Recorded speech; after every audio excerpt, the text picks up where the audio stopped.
Almost 2 years have passed since that terrible day. I never wanted to speak about it again, but I feel it is my responsibility to describe the events leading up to it. A certain Colonel Moriarty, a brother of Professor James Moriarty, is responsible for rumours and lies about the character of my dear friend Sherlock Holmes that I will not repeat here. I am the only one who knows what happened between Sherlock Holmes and Professor Moriarty, and it is time that the world knew the truth.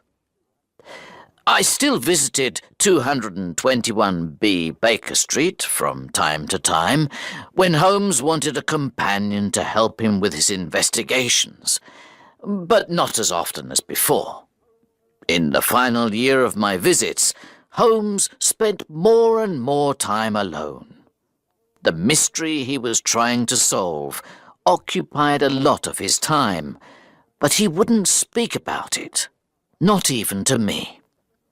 One day, in early spring, I received a letter from France. Dear Watson, I am working in France for the French government on an important matter that will take me many months to solve. The weather is good, but the food is not so good. I hope all is well with the surgery. I will write again soon. Sherlock Holmes. From the letter, it seemed clear that I would not see him for some time, so you can imagine my surprise when only a month later he appeared at the window of my surgery. He looked pale and very worried. He entered at a door around the side. I know what you're thinking, he said before I could speak. I look terrible. I watched as Holmes went around the room making sure all the windows were locked. He closed the blinds. Holmes, what's the matter? I asked. Air guns, he replied. Air guns? I think you know me by now, he continued. I am not a nervous man, but there's a difference between stupidity and courage. And when someone is trying to kill me, I don't want them to have a clear shot through your windows. Do you have anything to drink? I gave him a glass of water. He checked the windows again. I'm sorry for coming here so late. I won't stay long. I think it's best if I leave over the wall at the back, he said. Holmes, please explain what all this is about. He said nothing. I looked at his hand. It was bleeding. I offered him something to clean it with. Holmes, this isn't a little fight. Look at your hand. Are you alone here in the surgery? He asked. Yes, I am now. There is another doctor who helps me during the week. Maybe he can help while you're away. I want you to come with me on a trip to Europe. I'm not sure of the exact location. We can decide when we get there. Holmes's behaviour was very strange. He never went on holiday. He certainly didn't go on trips for no reason. He saw the worried look in my eyes. There's only one person I can trust with this information, Watson, and that's you. For the first time in my life, he said, I have finally met my equal. His name is known to every criminal in London, but ask anyone in the street, and they'll say they've never heard of him. Professor Moriarty. The man is a genius. He's a criminal mastermind. Moriarty? A mastermind? You see? He laughed. No one knows the real Moriarty, but I do. The man is responsible for half the crimes in London. I could continue working for the French government. It's a nice life. It's well paid. But I cannot rest until Moriarty is in prison. Half the crimes in London? I repeated. But if you really believe this, why haven't you asked Scotland Yard to arrest him? Do you have the evidence? Crimes happen all the time. The criminal is caught. Sometimes they go to prison, then someone pays money and they go free. Sometimes they are never found. The important thing is that the man who controls everything is never caught. No one must ever suspect him. But what does he do? Everything and nothing. He is a well-educated university professor and one of the greatest mathematicians in Europe. At the age of 21, he wrote a thesis that was read all over the world. He was offered a job at a university. He worked very hard, but not towards anything good. He moved to London, where he has chosen to use his extraordinary brain for a life of crime. No one knows the criminal world better than I do. For years, I have known that there is someone else behind the crimes I investigate. He is like a spider that sits in the center of a very large web. He plans, he sits, and he waits. He makes the threads, and I follow them. In 3 days' time, with my information, they could arrest Moriarty and all his men. But if I take one step in the wrong direction, then all my work counts for nothing. I was sitting in my chair, thinking about a case this morning, when a man walked into my room.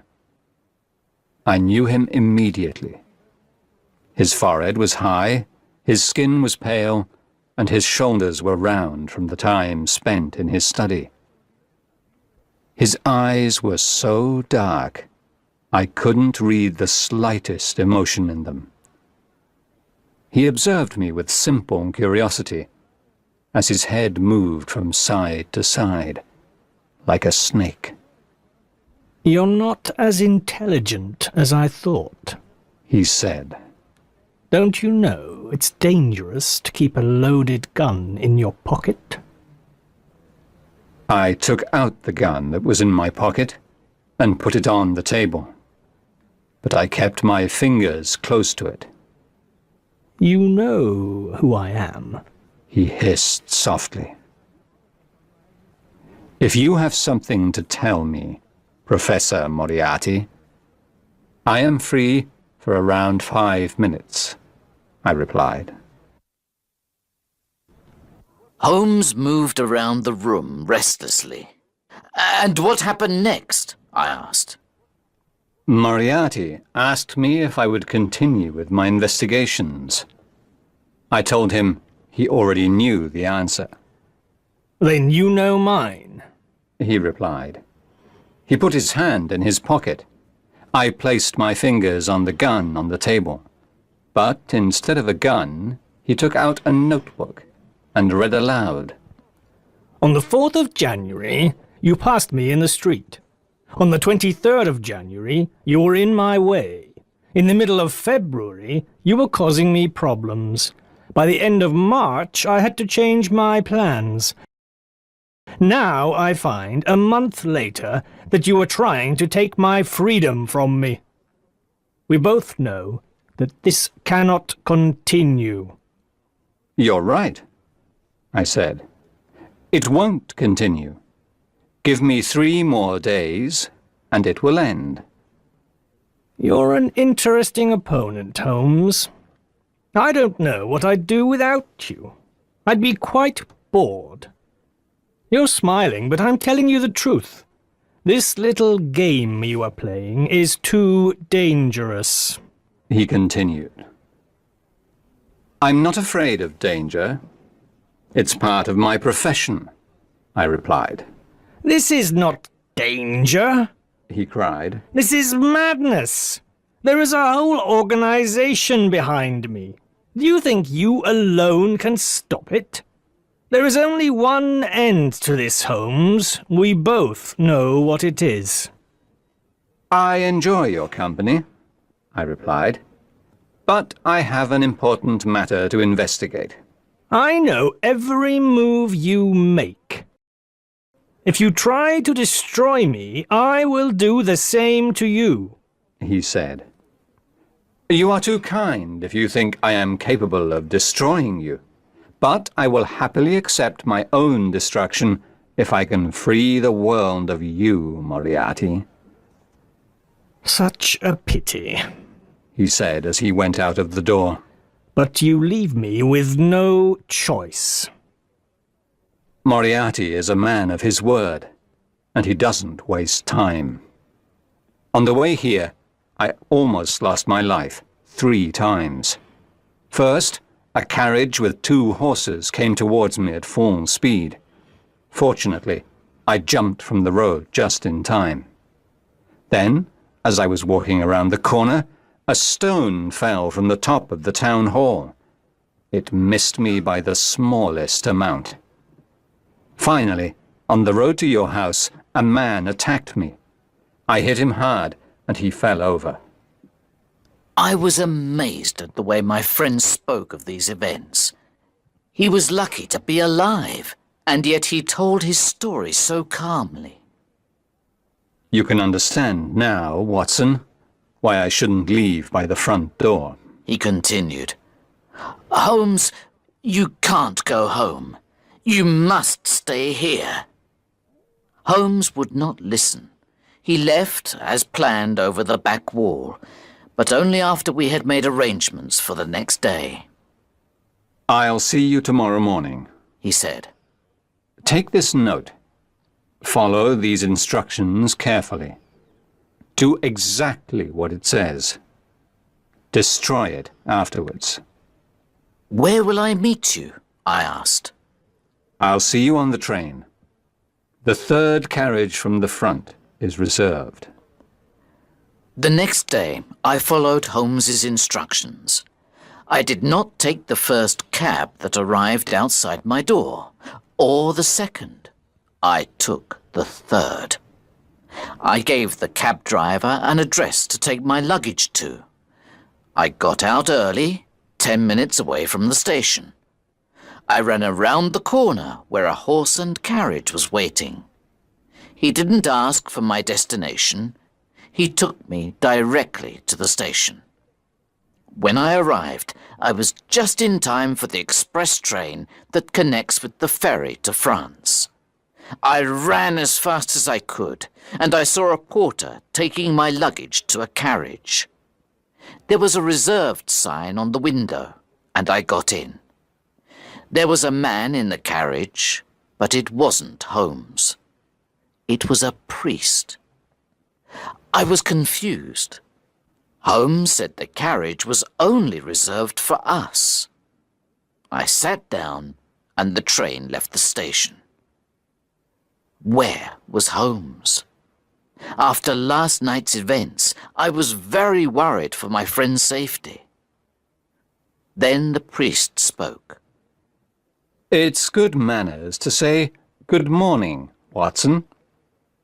Within moments, I realized that Holmes, disguised as a priest, was sitting before me in the carriage. We must be careful. There's Moriarty now, he added. I looked out of the window and saw a man running towards the train, shouting angrily at the guard. I could see his large forehead and small dark eyes in the distance. Holmes smiled, sat down, and took out a newspaper. Holmes, this can't continue. Tell the police they have to arrest Moriarty. They can hold him until you have all the evidence they need. No, replied Holmes. there are too many fish in this net and I intend to catch them all. Now, we must plan what to do next. Moriarty will soon catch the train. How? I asked. This is the express train. There aren't any faster trains. Think, Watson. Sighed Holmes. Moriarty is as intelligent as I am. Imagine I'm Moriarty. What would I do? You could hire a private train. Precisely. 55 minutes later, the train stopped at a station. Quick, Said Holmes. we're getting off here. What about our bags? I asked. They'll arrive in Paris, where one of Moriarty's men will wait for us to come and collect them. We won't be there, of course, because we're getting a ferry to Belgium. We'll buy new bags and new clothes on the way. We jumped off the train. Holmes pulled me to the ground and we hid behind some bags on the platform.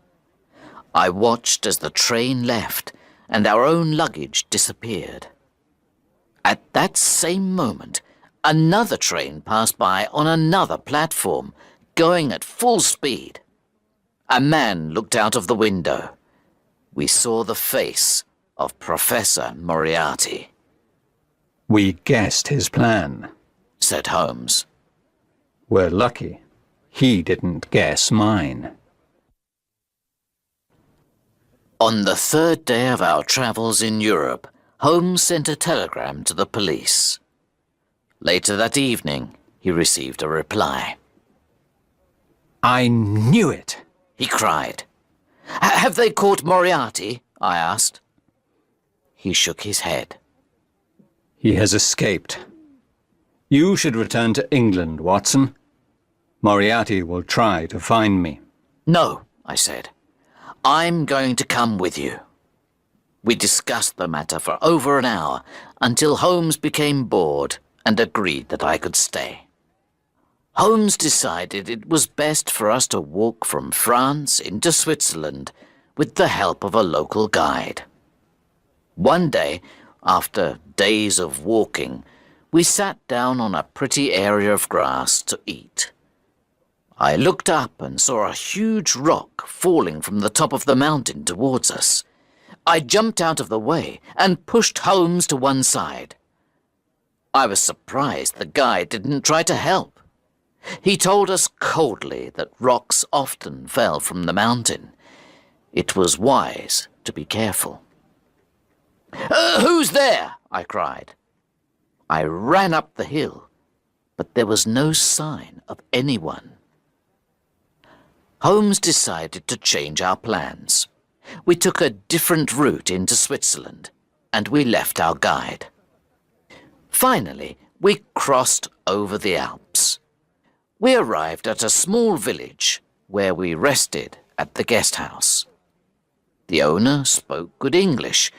He knew London well from his time there in one of the city's finest hotels. He told us about the sights in the area. You really must go and see the Reichenbach Falls, He said. They are a beautiful sight at this time of year. You should stay another night. We said we had no plans to stay longer, and that we would continue to the next village of Rosenlaui.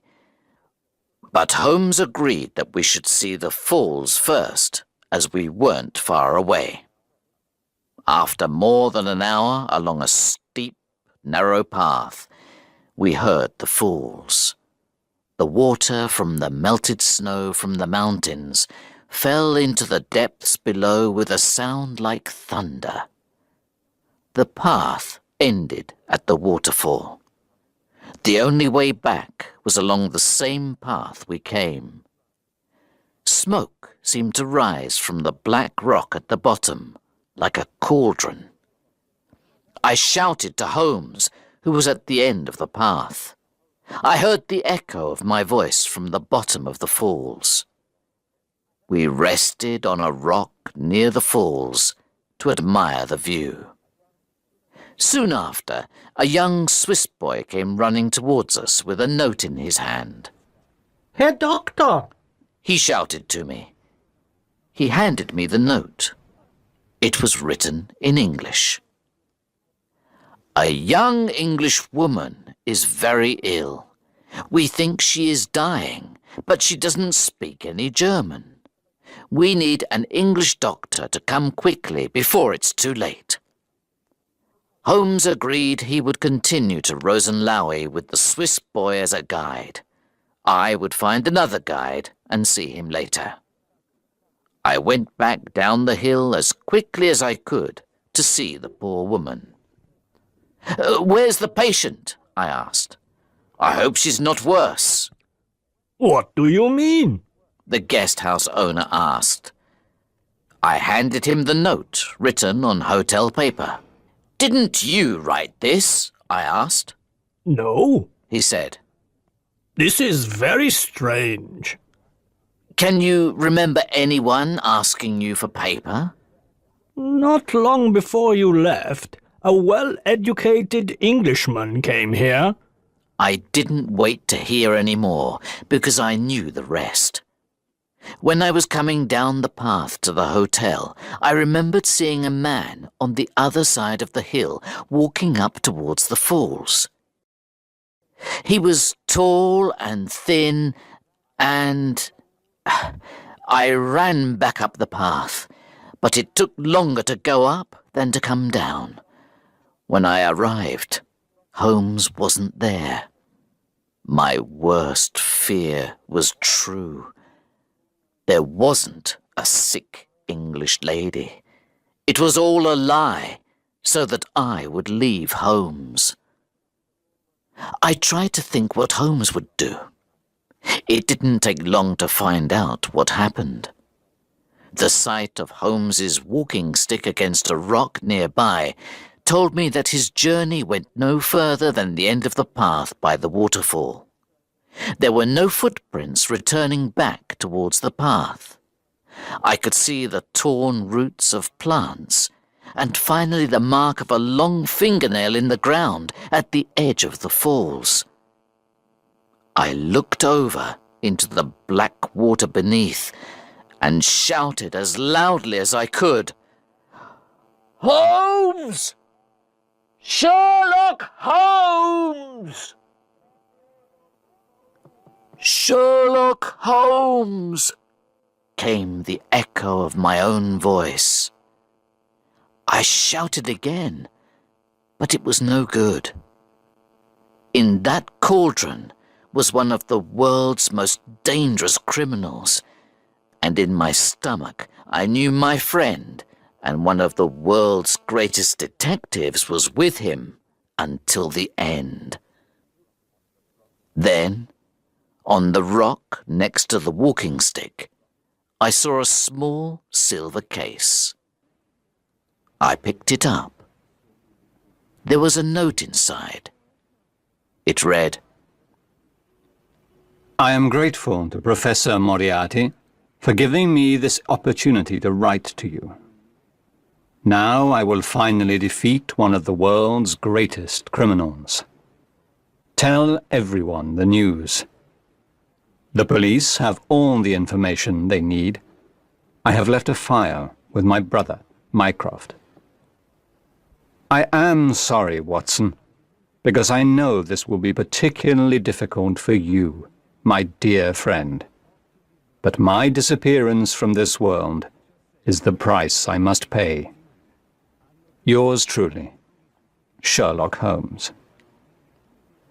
Then I understood the guide was paid by Moriarty, and Holmes was left alone for the final battle with Moriarty, which ended, so the local police say, with both men falling to their deaths in the falls. The information Holmes left with the police was enough to send most of Moriarty's men to jail, but little was ever said of their leader, which is why I feel it is my duty to speak of it now. I cannot replace the emptiness that has been left in my life. But maybe Holmes was right. His disappearance was the price only a brilliant detective could pay. Sherlock Holmes was, and always will be, the best and wisest man that I have ever known.